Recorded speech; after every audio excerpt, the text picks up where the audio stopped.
তো hello guys, কি অবস্থা সবার, কেমন আছেন সবাই? আশা করি সবাই ভালো আছেন। সো প্রতিবারের মতো এবারও আমি চলে আসলাম সেই কলকাতার সবচাইতে বড় যে ইফতার বাজার, সেই ইফতার বাজারে, যেটা জাকারিয়া স্ট্রিটে অবস্থিত।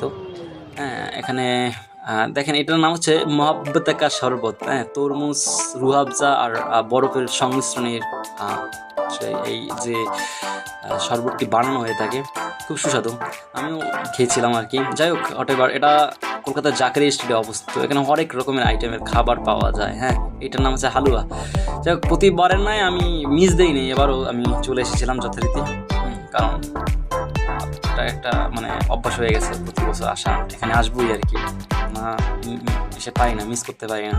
তো এটাকে দেখতে পাচ্ছেন, এটা এক প্রকারের বড় বৃহৎ আকারের একটি পরোটা বানাবে। হ্যাঁ, এই পরোটা এটা কেটে কেটে আপনার আহ, পরিমাপ হয়, গ্রাম, মানে এত গ্রাম এত গ্রাম এরকমভাবে বিক্রি করা হয়। সো খুব এরা খুব দক্ষ।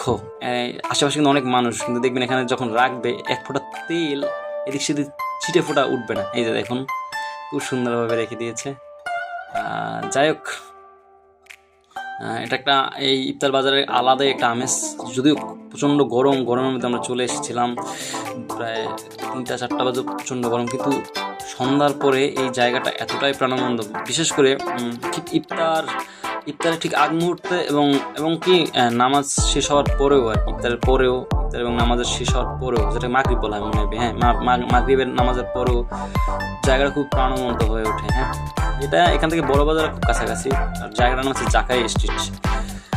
এখানেই কলকাতার সবচেয়ে বড় মসজিদ, নাখোদা মসজিদ। আমি এর আগে ভিডিওতে দেখিয়েছিলাম, আমার যে ফেসবুক পেজ আছে সেখানে। সো মিস দেই না, বরাবরই আসি আর কি। দেশে থাকতেও তো ইফতার খেতাম, তো এখানেও এইটা